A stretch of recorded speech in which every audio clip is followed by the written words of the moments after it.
majority of Canadians have no idea how Parliament works, which is fine. We're all very busy people. We have lives to lead, families to raise.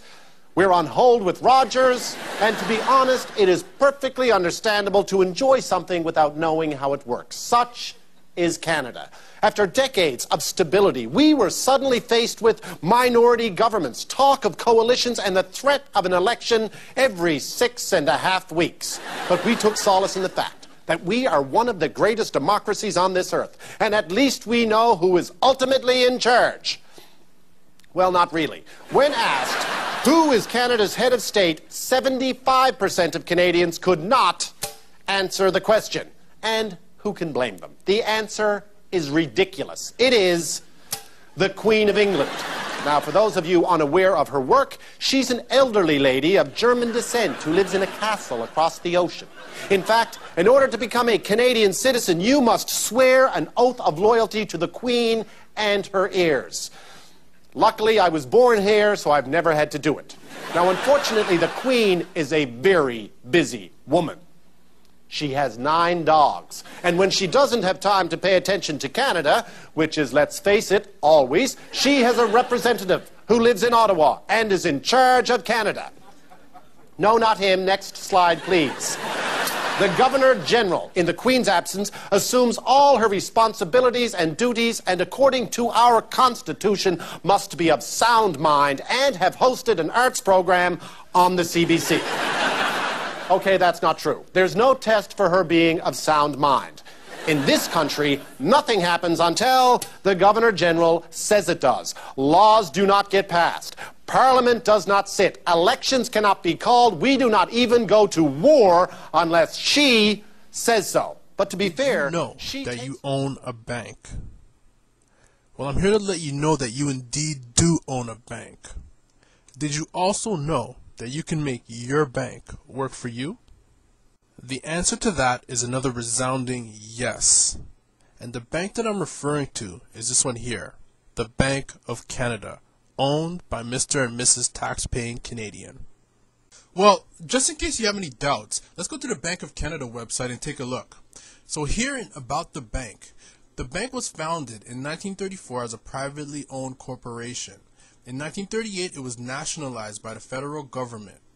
Ultimately, the bank is owned by the people of Canada. Well, so what? Why am I making such a big deal about Canadians owning a bank? Well, to get into that, I want to explain a little bit about where we get the funding to engage in projects which deal with our infrastructure, social programs, and so on. So as an example, let's say the government wants to extend the subway system. Where does he get the money for that? Well, if you think like me, when I initially started learning about all this, you're probably thinking, well, the government makes it, right? Well, unfortunately, that's not the case. The government actually does what you and I would do when we need a loan. They go to private banks.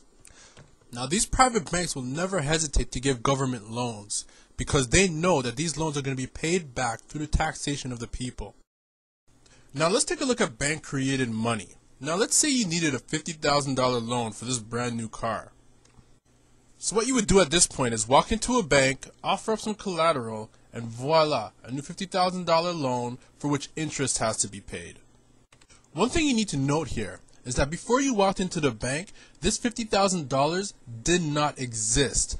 What the banks want you to think is that this money comes from other people's deposits, which is stored in their vaults, but that could not be further from the truth. This money, or these funds, were in actuality created out of thin air. Now, let's take a look at government-created money.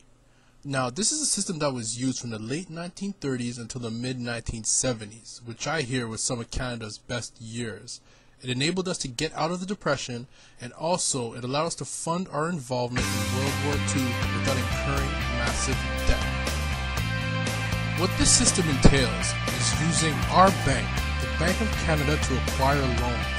And we could acquire these loans at very low interest rates. And the great thing about owning a bank is that those profits that our bank makes can come right back to us, the people.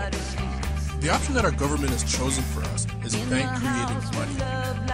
This began with the Trudeau government of the mid-70s, led by then Finance Minister Jean Chrétien. What this has resulted in is a $500 billion national debt. And I'm only referring to national debt. If I include municipal and provincial debt, we go into the trillions of dollars. What happens in Canada is interesting. We have the greatest concentration of ownership of the media in any major Western democracy by far.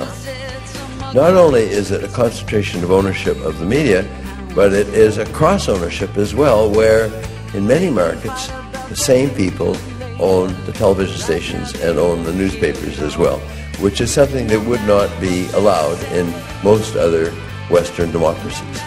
So you get a situation like New Brunswick or Saskatchewan or Vancouver, British Columbia, where you essentially get one voice and only one voice. And the people who own most of these newspapers and most of these television stations are not only conservative and not only far right-wing, but they're falling off the right edge of the globe. They're very, very conservative people. So a Conrad Black or an Izzy Asper goes out and hires a very, very conservative newspaper publisher. And the very conservative newspaper publisher then goes out and hires a very conservative newspaper editor. And the very conservative newspaper editor then goes out and hires very conservative newspaper columnists. So you tend to get a steady stream of stuff that doesn't reflect the opinion of average Canadians. One of the interesting things I've found over the years, the National Post / Financial Post publishes polls about every couple of weeks on the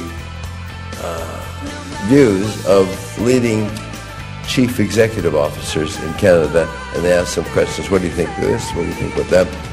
And consistently, as sure as we're here in this room together tonight, consistently, the opinions of the CEOs are incredibly different than the opinions of the majority of Canadians. Think about this for a moment. The American Army crossing the border into Canada.